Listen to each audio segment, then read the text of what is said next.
Welcome to this explainer. Look, today we're stepping away from the bright, noisy distractions of the world and walking into something much, much heavier. We're going to embark on a profound, deeply personal psychological breakdown of a very specific kind of exhaustion. We're looking directly into the shadows of human connection. We're looking at the lengths we go to and the pieces of ourselves we willingly give away just because we are so desperate for people to stay. So prepare yourself, because we are going to confront a truth that a lot of us spend our entire lives running from. You know what hurts the most? It's not a loud pain. It is actually a very specific, quiet kind of agony. It's not being rejected. Because, let's be real, rejection is sharp, right? It's loud and it's final. You can actually heal from a clean break. The true abyss is realizing you were the only one trying. It's that raw, chilling isolation of looking around and seeing that you are the sole architect of a bridge that no one else is even walking on. You're just standing there, all alone, in a connection you built with your own bare hands, waiting for someone who honestly was never planning to show up. You're always the one texting first. You're the one constantly checking in just to make sure they're okay. You're fighting tooth and nail to keep people around. And one day, you just wake up entirely depleted. You're tired. But here's the thing. This exhaustion doesn't come from a sudden lack of caring on your end. It comes from the brutal, crushing realization that some people don't actually desire your presence. They simply enjoy the convenience of your attention. Okay, let's dive into this. Section 1. The pain of trying and becoming too available. I used to fall into this trap constantly. I operated under this belief that if I was just nicer, if I was always more helpful, if I was endlessly, unbreakably available, well, people would have no choice but to stay. I literally made myself a completely open door, hoping someone would finally decide to sit down inside. But here is the harsh truth. The more you chase people, the more invisible you become. And why does this happen? Because the world we live in operates on a very strange, unforgiving psychology. Human beings naturally value what feels rare. We cherish what is hard to attain. We fundamentally do not respect what constantly begs to be noticed. So when you're always there, always chasing, you lose your form. You just fade right into the background. And this brilliantly illustrates the trap. You end up living in this painful, agonizing imbalance. On one side, you are mentally available for absolutely everyone.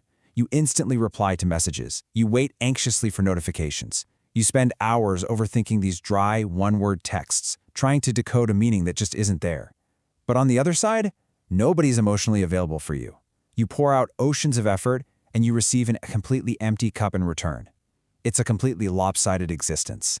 Section 2. Neediness is loud and losing your true self. This desperate phase we enter slowly, almost invisibly, destroys your self-respect. Because chasing people fundamentally changes how you act. You lose your center of gravity. You completely stop acting naturally, and you start performing what is essentially the chaser's act. You try to sound overly interesting. You walk on eggshells, meticulously trying to avoid saying anything that might get you ignored. You actively try to keep dead connections alive, basically giving CPR to a relationship that has long since passed away. And you know what the absolute worst part is? People can feel it. Neediness has a frequency. People can feel this loud, desperate, needy energy radiating off you, even when you're sitting in the exact same room, completely silent. Let's coldly break down the psychology here for a second. What we're talking about is emotional dependence. It's a state where your identity weakens because your mood relies entirely on other people's replies or their silence. Your confidence is completely outsourced. A quick reply gives you a hit of dopamine and makes you feel euphoric, but a few hours of silence, that absolutely destroys you, sending you into this dark spiral of self-doubt. Guys, that isn't love, that isn't friendship, that is a prison of emotional dependence. But strong people, they don't force connections. They observe energy. When someone is truly secure in themselves, they don't push a boulder up a hill. They just watch the dynamic. And if the effort isn't mutual, strong individuals don't throw a fit. They step back quietly. There's no grand drama, there's no begging for basic decency, and there's absolutely no chasing. Section 3. The turning point. Flipping the script. This is where the melancholic fog we've been sitting in really begins to lift, and a steady, undeniable momentum starts to take over. Because everything changes when you finally draw a line in the sand and stop asking why people are leaving. You flip the script when you ask yourself, why am I abandoning myself just to make people stay? Seriously, let the profound, life-changing weight of that question truly sink into your mind for a second. Because this is the moment you wake up. The peace you endlessly search for in the eyes of other people must actually grow inside you, and this requires a silent, dedicated process. It means disappearing for a while to genuinely work on yourself, far away from all the noise. It means stopping the endless oversharing to people who aren't even truly listening. And finally, it means stopping the exhausting daily campaign to prove your worth to others, because your worth is inherent. Section 4. Return, unrecognizable. Attracting real value. Listen to me carefully now. The right people, the real connections in this world, they feel effortless. Real respect is completely natural. You do not have to fight for it. You shouldn't have to beg for a seat at a table where you truly belong. The person you should never chase away is yourself. I need you to stop shrinking yourself just to fit into the margins of someone else's life. When you stop the desperate chase, when you ground yourself in your own immense value, you naturally, almost magnetically, begin to attract the people who genuinely value you for exactly who you are. By standing still, you actually draw the right energy toward you. I want you to burn these 3 steps into your mind right now. Step 1, disappear. Take your energy back from those who squander it.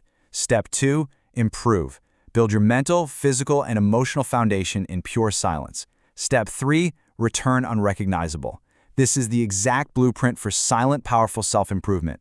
Become undeniable, become so incredibly grounded in your own self-respect that the very idea of chasing another human being becomes entirely absurd to you. So, I leave you with this final thought. Are you chasing them or abandoning yourself? Let that sit with you. Thank you so much for joining me for this explainer. Keep building that internal peace. Until next time.